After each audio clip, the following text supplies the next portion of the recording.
welcome to another brand new episode here on 1950's Farm and FS22. What are we all doing today? Hope you're all having a good day. My day not going too bad. We've had some... I'm not going to dwell on this, so it's going to be mentioned purely in passing. But we've had some heart issues overnight, so feeling a little bit today. But not too bad, and we mustn't complain because we're still alive. So keep going, I think is the message. Now, we all know how I feel about trees in Farming Simulator, right? This is the reason why I feel the way I do. Because I can't see a bloody thing. Alright, I think we're about near. I think we've all learned by now that there are going to be misfits when I'm manure spreading, just because it's hard to judge the... Wow, is this hill steep? Wow, is this hill steep? Come on. Yeah, just because it's hard to figure out how wide this spreads and what have you. You know, back in the day, you know, there must have been large areas that were missed, unless they had a way of knowing, you know, of sort of measuring out their belts so that they didn't miss it. But I don't know what that is, and I spoke to Ray about it, and he said, yeah, he said manure spreading and stuff like that. He said it was a little bit hit and miss. To be fair, he said, like, you know, there were some drivers, you know, he said, you know, some sort of farmers and tractor drivers that were, you know, he said they were sort of quite good at it, you know, and they could, you know, within a few feet, you know, sort of guess, you know, where they were due to be. I mean, that's far too close. Look, you know, we're hardly spreading anything on one side of the spreader, and so therefore, you know, we're not going to be getting across the field as quick. But yeah, so as I say, but ah well, it's a job. It needs doing, and I do my best. So even though it's not that great, and I accept it's not that great as well, but a job that I never actually did in real life. Well, certainly for no length of time. I don't think I did ever do it in real life. Yes, I did on the first farm. Actually, we had an old Abbey, you know, the barrel that was sort of had a quarter of it cut out, and then inside was the thing, and it threw it out that way. They had one of them, and I had it was normally the either John who I worked with that did it, or the boss man that did it. But one, I think I did sort of say to the boss man, you know, when we go spreading this afternoon, can I have a go? And I think that's when I got to do it a little bit. But that was the thing on the first farm. If I didn't ask, can I have a go, I didn't get to do anything. It was like, you know, I always knew that the first farm, I'd always wanted to work on there. As I've said before, you know, all my family worked on there and what have you. So I always knew that I wanted to work there. But at the same time, I knew that it was just an apprenticeship that I wanted to serve there without telling them that. I basically wanted them to train me, give me experience for, you know, sort of, you know, 5 years or so, and then move on to pastures new and to a bigger farm, you know, where you were constantly busy all the time.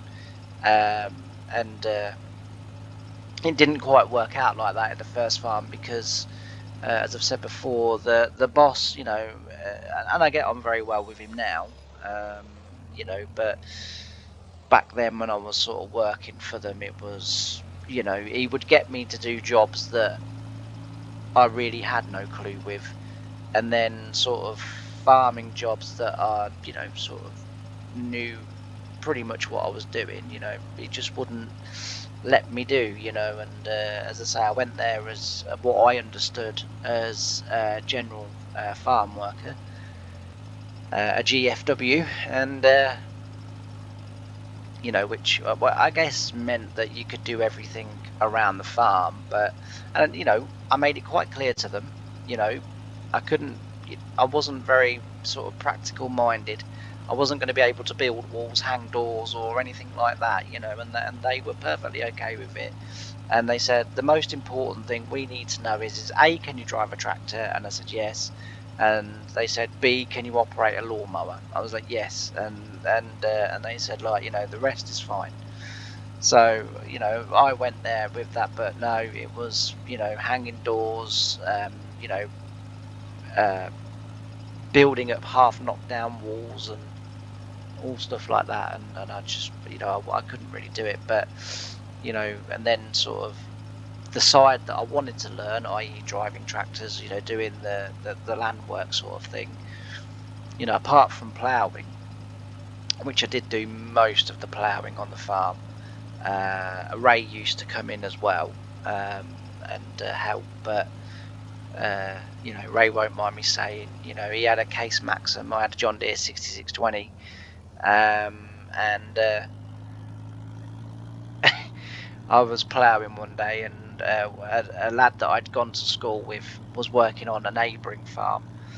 He's still there, actually, to be fair to him. And he stopped me. I was out in the field ploughing. He was going by on the tractor, on his tractor, like to do their sort of field work. And I was coming towards the road and the dike end, and he stopped me, and he come across the dike and into the field, and he got onto the tractor, and he said, I just want to ask you a question. I said, yeah, go on, mate. He said, is he actually moving in that case, or what? And I said, yeah. I said, if you look really, I said, I do have to ask myself that question as well. I said, but if we stop, and I stopped because Ray was in a field just across from where I was. I said, if we stop, I said, and we look back, I said, look, if you pick a mark on the glass, on my glass, I said, and then line it with his tractor, you'll see that his tractor does actually go, in the end, go past the mark. I said, so that's how I can sort of tell that he is actually moving, you know. I said, but yeah, I said, I appreciate that it's you know, it's hard to tell. When he said, does he realise, like, he's the laughing stock of the village? And I said, oh, I'm not sure. I said, I'm not sure. I said, probably. I said, I don't think, to be fair, he cares, really. I said, like, you know, I said, he's 80, whatever he was at the time, 70, 80 at the time. I said, I think he's just grateful for being outdoors on a tractor sort of thing, you know. I said, I don't think he's too worried about, like, you know, breaking any land speed records. And he said, well, he said, to be fair, he is breaking a land speed record. I said, he is? He said, yeah. He said, the slowest anyone's ever travelled over there. And he said, my little toddler, he said, can bloody toddle quicker than that? And I was like, yeah. I said, well, I said, you know, I said, he's out. He said, yeah, but he's taking your work. I said, well, I said, yeah, there is that. I said, but we're not allowed to mention that. So, and Ray knows all this, so, you know, I know Ray watches this series and watches, and as I say, you know, watches with keen interest, you know, what I do, sort of thing. To be fair, I mean, he watches every farming video that I do, and according to him, and he's a very nice, you know, he's a close friend. So, but he says, you know, he thoroughly enjoys them, and, you know, sort of says that. You know, they're you know, very well, I don't know about very interesting, but they're interesting to watch. So I really appreciate it, as I know you're watching again. But yeah, so, but yeah, Ray used to, as I say, come down. I remember once I really upset Ray one day. So he came down. He say in the summer months he would come, like, and he would sort of help out. Like, when I went for my tea at 5 o'clock, he would jump on my tractor and trailer when we were harvesting, and he'd drive the cart then for an hour until I come back. And I've told the story before about how he jumped on my tractor and trailer, and what he'd done was, and he won't admit this, and he still to this day will not admit this, he's still to this day, it's my fault and I nearly caused an accident, even though I was about 6 miles away having my tea. Right? But according to him, it was still my fault, right? So the first thing I was taught when I worked on a farm was, when you're going to go and use a tractor, if it's a tractor that you've not been using, you walk around it and you check and make sure that everything is okay, right? So you check your lights, you check your oils, you check everything, like, and make sure everything for that tractor is working, operational, and safe to use, right? So I jump off we're in the yard, I've unloaded the trailer. He's come into the yard, and I'm thinking, thank God for that. I ain't got to go back now, because like then I'd be late for my tea. Well, in my household, like, growing up, if you were late for your tea and you wasn't there within sort of, maximum of about 15 minutes, tea was discarded. It was like, you've missed tea, there's nothing else. We were, it was a very strict household, but I do find that when I look at youngsters nowadays, and I sort of think, you wouldn't be this way if you had my upbringing, my young man, or young lady. I sort of think you'd think and behave just a little bit differently. And there was none of this kind of, oh, I don't like this, can I have this? My mum was always kind of, that's what's for tea. You either eat it or you don't. If you don't eat it, there's nothing else. That's what's for tea. And and now I eat pretty much anything. It's not a great deal I won't eat. The only thing I don't eat really is curry. I don't like curry, but but pretty much anything else I'll have a nibble at. Sort of, but any sort of Indian food, curry, that sort of type food, I'm not really keen on, if I'm honest. Oop, I don't like the, just don't like the taste. But pretty much anything else I'll eat. And as I say, like, but mum wouldn't do anything else, and so it was a bit of a relief when, as I say, Ray came into the yard, and and I thought, thank God I'm not going to be late for my tea. And although, to be fair, mum did make exceptions, because she knew I was out at work and it wasn't always possible for me to get back at 5. But so, the tea would have just been put in the oven, but it would have been commented, all tea's at 5. It's like, yeah, I know, but I can get away. But anyway, so Ray was there. So it literally gets off his tractor. I jump in the farm truck, go home from my tea. He jumps on my tractor, goes back to the field for the combine. I obviously tell him what field we're in, tell him what store we're tipping in, and I tell him, sort of give him the quick, sort of information and that he needs to be able to do his job, and what have you. And I'd said to him, I said, whatever you do, don't forget to put down what's on the trailer. I said, like, because otherwise I'll get in trouble. And he said, where's the book? I said, it's in the cab. I said, so you can't forget. I said, because I put it in the cab. And because I was the only one doing tractors and trailers that day. I was basically running 2 tractors and trailers back and forth from the farm.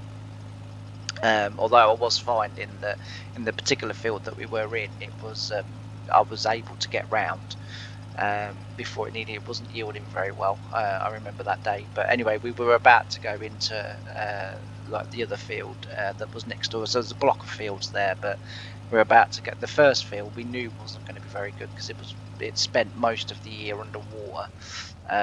But the rest of them looked really good crops, and as it turned out, I remember they were really good crops.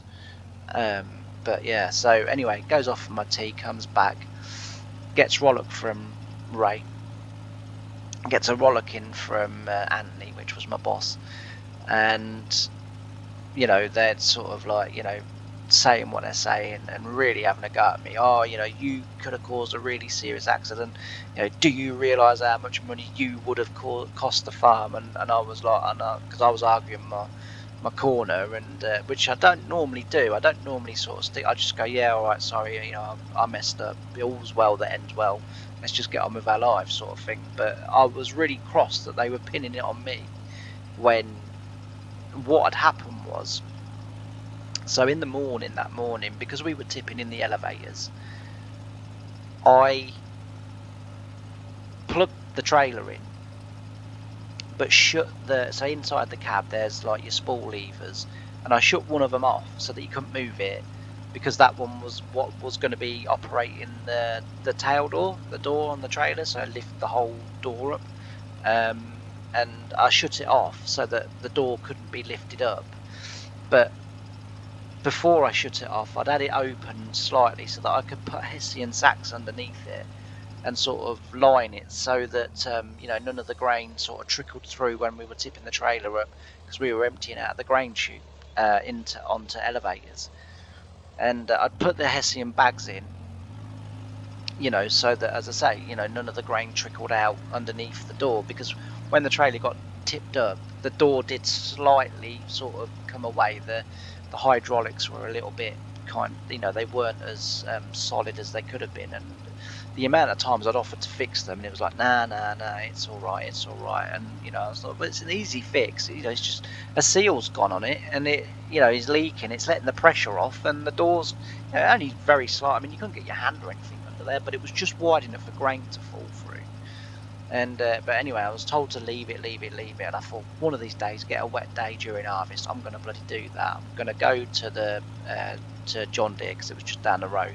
I'm going to get a bloody seal for it, and I'm going to do it, because I thought, we're losing grain, and it wasn't my farm, but I didn't like the idea of us losing grain, and anyway, so I get back there, they're telling me off, and I sort of fought my corner, and anyway, the next day I got to work, and Anthony and his dad come onto the farm, and he had a go at me as well, and whatever, and anyway, I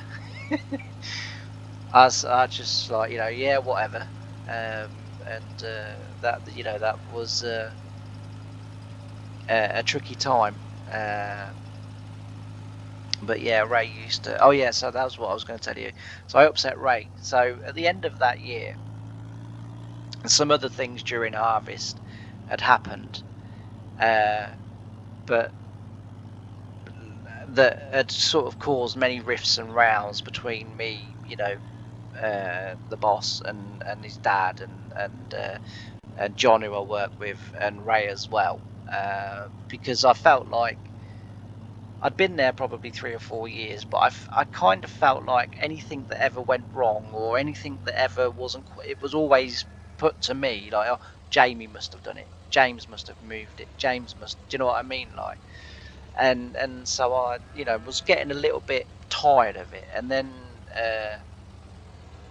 another incident that had happened that year was that on the Friday we were combining, and we was coming towards the end of the wheat harvest, and oh, do you know what? I'm just sorry about that. Now that I've discovered that, apparently I can't stop using it. But yeah, sorry about that. I'll fill it up properly next time. Yeah, we were coming towards the end of the wheat harvest, and we'd had a sort of week and a half of rain, and we were hard at it, we were flat out, and we had 3 tractors and trailers running, and the combine was flat out, and we were quite away from the farm as well. Hence the reason why we had 3 tractors and trailers running, so I really couldn't get that distance round in time. And then in the evenings, what we were doing was we still had 3 tractors and trailers. Pardon me, but I was driving the 3 tractors and trailers, and yeah, so I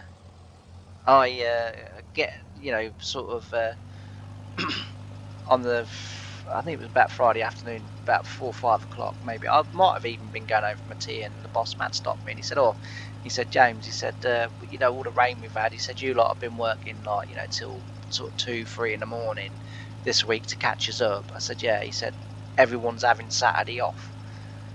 So I said, "All right." He said, he said, I insist everyone has Saturday off, and you spend time with your," he said, "like for you with your girlfriend and what have you, but John with his wife and what have you." He said, like, everyone have Saturday off. So he said, "I'm not coming in, the farm's not being unlocked, everyone's having the weekend off." And I sort of kind of thought, that's typical, you've been going home at 8 o'clock in the evening, like, but anyway, I didn't say anything. I was sure, all right, fair enough. Anyway, Saturday morning comes, and go pick my girlfriend up, go back to where I was living with my mum and dad, to to my mum and dad's, and I'm in the living room, and we're getting ready to go out. I think we were going racing. In Northampton, and the plan was we was going to drive to Northampton, have a look around Northampton sort of town centre or whatever, and then go racing in the afternoon, in the evening. And because I'm sat in the living room, and I'm sort of getting ready and putting my shoes on or whatever, and our combine from the farm goes over because my mum and dad lived on a crossroads, and it goes over the crossroads, heading towards where we've got fields, and then two tractors and trailers head over the crossroad, and then a third tractor and trailer heads over the crossroad, and I'm thinking, sure, Anthony said we weren't at work today. I thought, I hope I ain't got that bloody wrong. So anyway, I was like, oh, okay. I thought I better ring him, like make sure, because I don't want people to think I've deserted. Do you know what I mean? Like, and I want to be at work earning money, sort of thing. So I rang him up. I said, I thought we weren't at work today. I thought we was having a day. Yeah, the boys just wanted to come in. It's all right. We don't need you. So he said, like, you carry on with your day off. I don't need you. So I said, oh, okay then. I said, like, charming. I said, oh yeah, thanks very much. So I hung up the phone anyway. It kind of then put a taint on sort of mine and my girlfriend's day, because I was in a bit of a bad mood then. And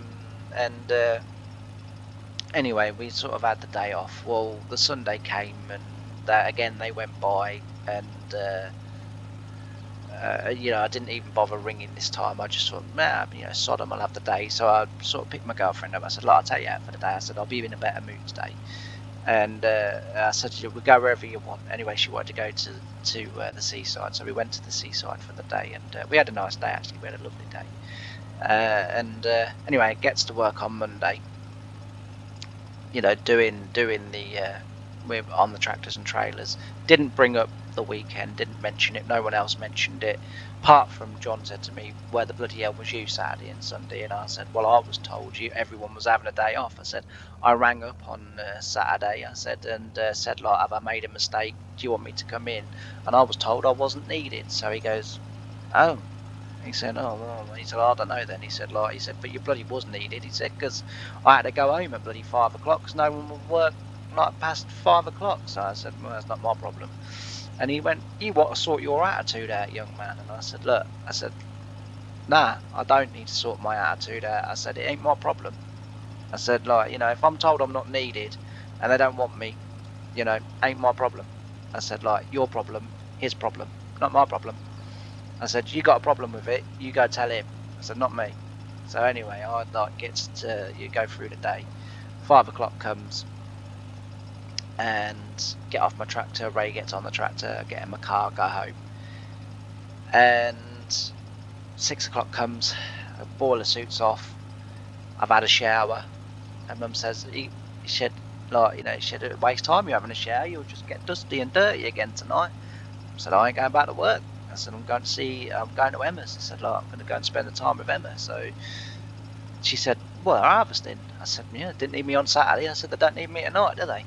And so my dad was like, he goes, yeah, good on you, boy. And I said, Sodom. I said, all the hours I put in to then be told, oh, we don't need you, don't worry about it. You're not that important to us, what have you. So I said, don't need me Saturday, don't need me Sunday. I said, you don't need me tonight, do you? So anyway, goes to my girlfriend's about 6:15ish. Phone goes, where are you? It was my boss, Anthony. Where are you? I said, I'm on my way to Emma's. Was she coming to work with you tonight? I said, no. She said, well, why are you on your way to Emma's then? So I said, she said, you're supposed to be back at work. I said, yeah. I said, I work till 5. I said, which is in the summer is what I'm contracted to. I said, the overtime's obviously optional. I said, you didn't need me Saturday. I said, you didn't need me Sunday. So I said, I just assumed you didn't need me tonight. So I'm going around Emma's. He said, no, you need to get your backside back at work. And I said, no, I don't. I said, not my problem. You sort it out. I said, I ain't coming to work. And anyway, this sort of rumbled on next day at about 5 to 5. He's sort of at my car and he says, you make sure you get yourself back tonight. I said, no. I said, I'm going out tonight. I said, we're going to the cinema. I said, we're going to have a lovely time. And he said, I haven't got no one to drive the tractors and trailers. And I said, well, you'll have to drive it then, won't you? And he looked at me, and I said to him, I said, no. I said, like, you made it quite clear on Saturday you didn't need me. He said, I thought it would be nice for you to have a day off. I said, no, no, no, no, no, no, no, no, no, no, no, no. I said, you said to me on Friday, everyone was being told we were having the day off. I said, and therefore, everyone should have been having the day off. I said, but not only did you lie to me, I said, then you were stupid enough to drive all of the combine and the tractor and trailers past my bloody house. I said, what do you think? Saturdays when I got a day off, I go blind or something? I said, like, of course I was going to see them. And he was like, yeah. He said, but I thought you'd have gone out by then. So I said to him, I said, that's just outrageous. I said, no. I said, like, I'm not coming back. So anyway, this rumbled on then for the rest of the week, and it got to the end of the week, and I got called into the office with him and his dad. And he said, look, if you're not going to work overtime, we're going to have to let you go. So I said, well, you can't let me go. I said, because I'm contracted till 5 o'clock. I said, and overtime, it quite clearly states in my contract, I said overtime is optional. I said, it also says in my contract that overtime is appreciated during harvest. I said, appreciated, not mandatory. I said, very different words, those. I said, so no, I don't have to make sure I'm at work. I said, after 5 o'clock. I said, and until you pay me for missing out, I said, all of Saturday and the hours that I would have worked, I said, and then pay me a little bit of compensation, I said, for the fact that, I said, like, you've really upset me. I said, I'll be working till 5 o'clock. I said, every night, I said, for the rest of the time that I work here. I said, and then in the winter, I said, obviously I will then work till 4 o'clock because I'm contracted in the winter months after October, to 4 o'clock. I said, and I will only work then till 4 o'clock. I said, it's entirely up to you. And they were like, oh, you can't do that, we could sack you. So I said, yeah, go ahead. I said, like, no problem. I said, I'll just take it to a tribunal. I said, you do what you need to do. I said, but I ain't doing it anyway. Eventually they ended up paying, so that was another incident that year. But then finally,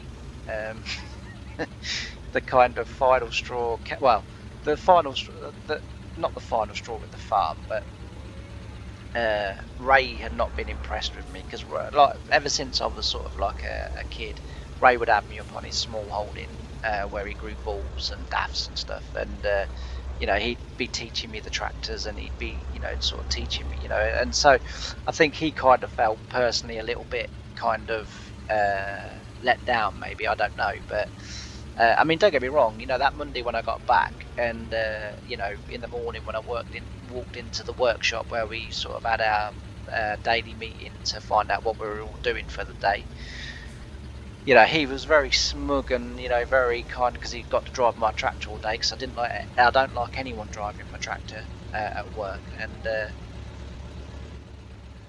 he'd got to drive it all day, and yeah, he's, oh, enjoy your time off, did you, while we were all out working? And, basically told him to cough.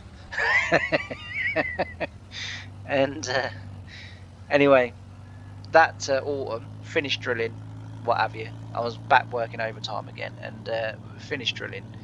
And it was sort of late October, getting into early November. They sent me on a ploughing course. Right, which I did ask to go on, so it wasn't a case of like, they were sort of, because I was the ploughman, and yeah, I could plough well, and I could, do a good enough job, etc., etc., etc. It just never hurts to, go on courses, and you may learn something that you don't know, and I like I like courses because it meant, you'd have a day, maybe 2, maybe 3 days away from the farm. Oh, come on, go. Come on. Just turn that off. What's the matter with you? Oh, pedals I've clearly caught my pedals with my foot when I've moved. Let's try again. Yeah, there we go. There we go. So yeah, never hurts to go on a. So I went on a ploughing course, and it was 3 days. Went to a big estate, and while I was there, the estate manager and farm workers and other people from other farms was there, And the estate manager at the end of the 3 days said to me, he said, I've been watching you. He said, very impressed. So I said, oh, thank you. He said, why did you come on the course? So I said, it doesn't hurt to, maybe you learn new things and, sort of pick things up. I said, yeah, I think I can do a good job, but you could always do a better job. I said, and the only way that sometimes you can do that is by other people teaching you things you don't necessarily already know, I said, said it's good to come out here and make sure that what I am doing is right, but might pick something else up. And so he goes, do you think your farm would let you come here and plough our land? So I said, no idea. Anyway, as it was, went there, ploughed the land. I was there for about a week and a half, and it was a big estate in Norfolk, so was there for about a week. Anyway, got back to our farm and we were doing winter ploughing, so it was land that was coming sugar beet like the following spring. So I was there, we were winter ploughing, and me, Ray, and John, and we had about, I don't know, 300 acres to plough. About that, I think it was about 300 acres of sugar beet they used to grow. And me and so Ray John had said to me, do you fancy double ploughing? So I said, yeah, you can do if you like. He said, we'll plough together. He had a 6 for semi-mounted dad's well, and I had a 5 for mounted dad's well, because he had a 7810 John Deere, and so I had a 6620, and we was sort of ploughing and what have you, and we sort of doing a good job. Anyway, Friday come and he wasn't at work, so I was ploughing on my own in the field, and Ray was working in the field next door. So I rings Ray up at dinner time, and I says to him, Ray, this ain't ploughing right. I said, can you come over and have a look, mate? I said, I don't know what I've done. I said, I don't know what, I said, but it's not. I said it's chucking my front furrow too high. I said, no. And I said, I've let the top link out a little bit to low. I said, I can't work it out. So he said, yeah. He said, I'll come over. He said, I'll have a look at you, boy. So I said, yeah, cheers, Ray. I said, I really appreciate that. So he comes over on his lunchtime. So I'm sat in the tractor, I'm having my lunch, and as I say, he comes over and he's looking around. He said, your top link ain't the problem. So he said, he said anyway. He said, I ain't really throwing it up. He said, are you sure it's not the back furrow that's throwing it? Anyway, he was looking around and he couldn't find no issue. It was ploughing perfectly. So I said to him, is it all set up right? So he said, yeah. He said, he said, that's how I'd show you to set it up. I said, yeah. I said, I don't know, Ray. I said, I can't figure it out. I said, bloody useless at this tractor driving malarkey. So he said, no. He said, you're doing a good job, boy. He said, nice and straight and, what have you. He said, you're doing a good job. So I said to him, yeah. I said, I suppose it was a good job I've been on a ploughing course. I said, for, I don't know, 3 days. I said, to make sure I could set my plough up perfectly. And he sort of looked at me and he goes, you think the piss out of me? So I said, no, why? So he said, he said, this plough's bloody set up absolutely perfect, isn't it? So I said, yeah. I said, I think so. I said, but it's always good to, get a second opinion, isn't it? So he said, you are? He said, you're taking the piss out of me? So I said, no, Ray, no. I said, I'm not taking the mick. I said, I just like to make sure I am actually doing it right. I said, and I really appreciate you coming all the way over to this field to have a look. And anyway, he wasn't very happy, and he didn't speak to me for quite a long time with that. And anyway, so then for a good sort of 3 or 4 weeks that we were sort of in and around the farm doing jobs, because we were once we got the ploughing done, we were then sort of either digging out dikes or filling in dikes or whatever, and there was building work going on and tree work going on and what have you. And if the weather was too cold, Ray didn't come into work, but if it was a mildish day, Ray would come in. to work just for a few hours to help us out, you know. Fair enough, innit, you know. But yeah, so it was a interesting summer, that summer on the farm. But yeah, so eventually I got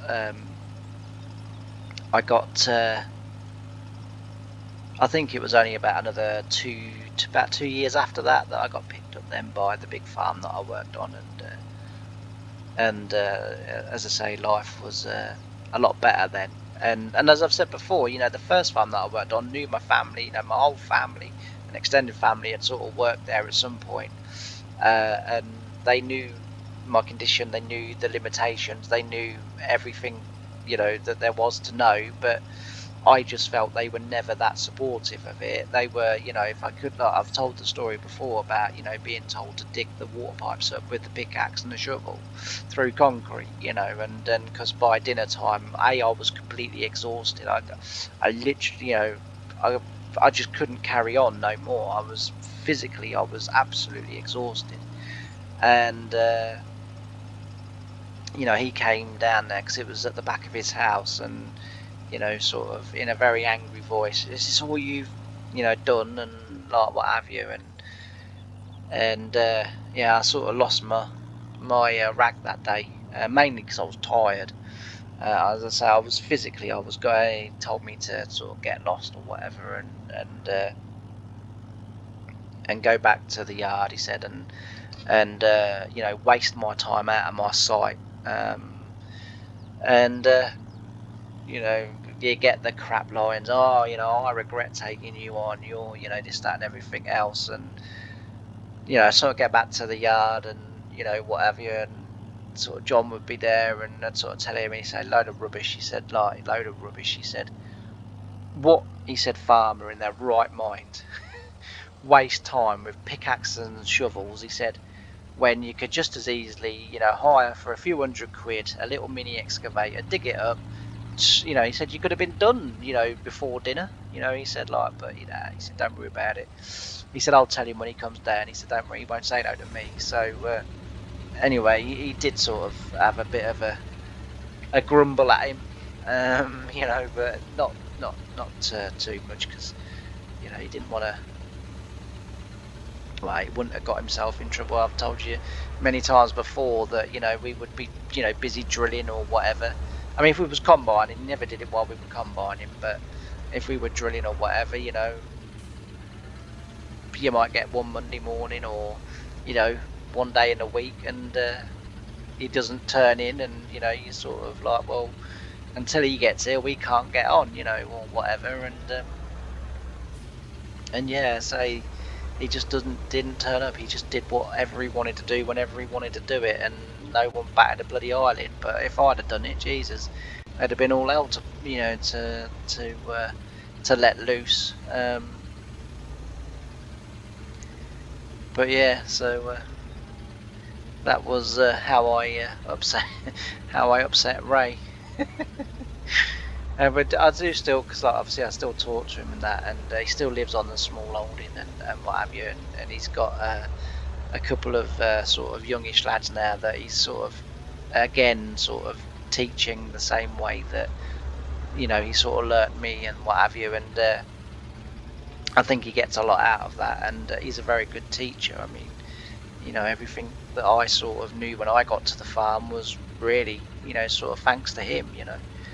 And so I still do go over, you know, quite regular and see him and what have you, because you know, as I say, he's retired, and so I occasionally go over for a cup of coffee and just have a chat. He lives, I should imagine, about 8-9 miles from where I live, and yeah, go over and, as I say, have a chat with him, and see what he's up to, and we recount stories, and as I say, like, you know, we have a laugh about them now. You know, water's under the bridge. You can laugh about it now, but at the time, you know, things weren't funny, and you know, sort of would get a little bit, you know, sort of upset or whatever about it. But yeah, I'll tell you what, this is going very well, is it not? This is going very well. It there's obviously we've missed quite a big bit down there, bit there. There's other bits. I think there's other bits that you can see in the middle of what I've done. I think they're straw piles. I think it's just the lines that you can see that I've missed. I think the others are straw piles. That baler in the end that I'd sort of started to use because it didn't miss as much straw. Turns out it may well just be the operator, not the baler, because in the beginning that wasn't missing any straw, and then the further and further I got across the field, the more straw it started to miss, and the more and more I was sort of kind of going wonky and different things. So I think it's the operator, not the machine, which is fine. You know, I can live with that. So we'll go back to using our baler that we were using. Because the reason why I changed the original baler that we had was because that did miss a lot of straw and hay and stuff. But it turns out this one does as well. And you know, if you've changed the baler, and the thing is, when I put the baler on coarse plate, it doesn't miss anything. So I think it's the operator, not the machine. So I'll just have to put up with missing straw bits. But yeah, no, as I say, it's gone really well. We've nearly got this field finished, and then I've got to go over to Harry's farm and then do that. So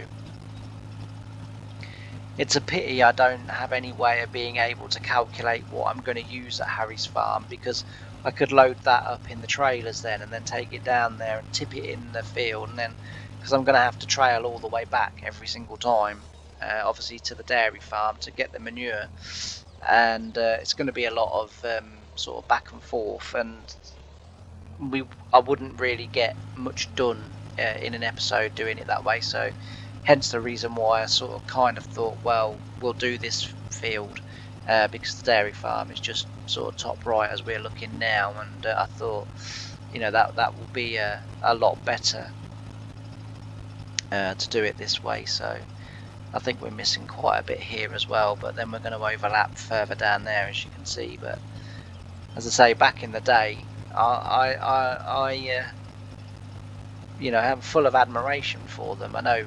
I also realised as well, being in a computer, because if it was real life, so what I would do is I would sit here.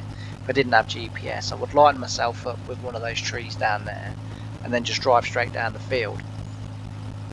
And then each end, I would just keep lining myself up with, you know, objects and just keep driving to them.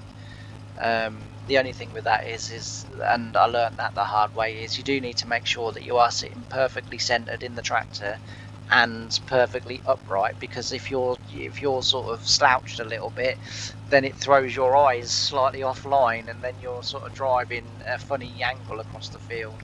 There's been many a wonderful line and shape and angles that I've put in fields while I was sort of learning my craft, but I can actually do it now. I can. And then I then developed one winter at the farm.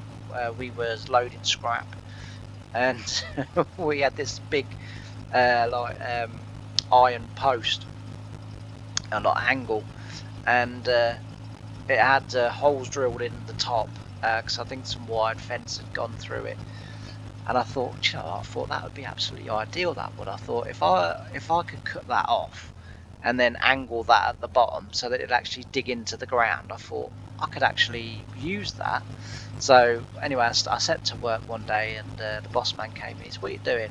I said, "I've got a genius idea." So he said, "Oh," he said, "Tell me."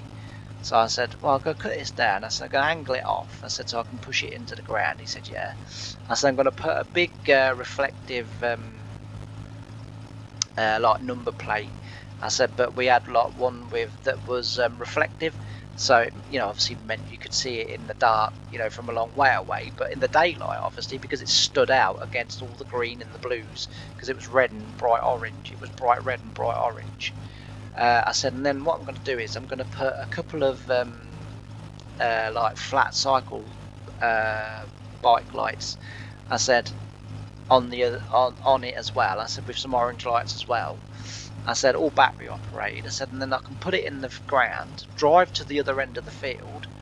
I said, and then line myself up with it, and then drive back to it, and I'll have a straight line. And he said, well, good luck with that one. He said, seems a bit of a waste of my time myself. He said, but, you know, he said, there's not much else to do, so you may as well, you know, crack on. And I did it, and yeah, that's how I learned to drive myself in a completely straight line. It worked an absolute treat, it did. I was really sort of pleased and sort of proud, you know, that I'd actually, you know, had an idea in my head and then crafted the idea, you know, out of objects that I had over. I felt, you know, that afternoon in the workshop, I felt like I was on Blue Peter, you know. I was like, here's one I did earlier. You know, I was quite impressed with myself. I was like, Jesus, you know, you can do it if you put your mind to it, lad. But yeah, so I'd say I was quite impressed by it, but yeah. But that's how I sort of taught myself, you know, you just sit here and then you'd line yourself up with what you think is directly in front of you, then just drive. And then when I got to the second farm, I forgot all that because I had GPS. But I did, as I say, if I was out in the middle of nowhere and I was ploughing, I'd plough freehand. So I would plough and make myself drive straight and, you know, keep straight and everything. The only jobs, as I've said before, that I wasn't allowed to do that on was drilling, and then like if I was potato planting, which I didn't do all the time, but I did do some of the time. So anything like that, I had to use GPS, mainly for the wheelings to be in exactly the same place, and also to make sure that, obviously, because they were de-stoning, to make sure that I wasn't sort of running into the stones. And those sorts of jobs, I understood why they wanted me to use GPS, and I certainly wouldn't have attempted to have done it straight. I mean, I remember one time on one of his friends' allotments, they wanted some potatoes planting, and I went down there and didn't use GPS. It wasn't the bestest of jobs, but it wasn't terrible. He did say to me, he said, you didn't use GPS on it, did you? And I said, no. I said, I tried to drive straight. He said, it's not too bad. I said, it's alright. I said, it's a bit kinky in the middle. He said, yeah. He said, but otherwise it's alright. But yeah, so GPS for those sorts of jobs was spot on. And also as well, when the ground was ploughed and, you know, there were obviously no tram lines, using GPS with the sprayer was, you know, absolutely a godsend, because it just meant that, you know, I wasn't overlapping in my tram line. You know, the sort of my tram lines I was putting on the ploughed were in the right place, and you could then follow them. So yeah, as I say, you know, it was sort of, you know, a godsend, and, you know, sort of, you know, vitally important, really. But anyway, I hope you've enjoyed that little chatty video as much as I've enjoyed recording it and just having a little chat. I try and do sort of one a week. I don't always do one a week, but, you know, if I think of something to talk about or whatever, then you know, I'd sort of do. So yeah, I hope you've enjoyed it. As I say, if you've got to the end, thanks ever so much for watching. You know, I really appreciate it, and I can't wait to see you in tomorrow's episode. So bye for now.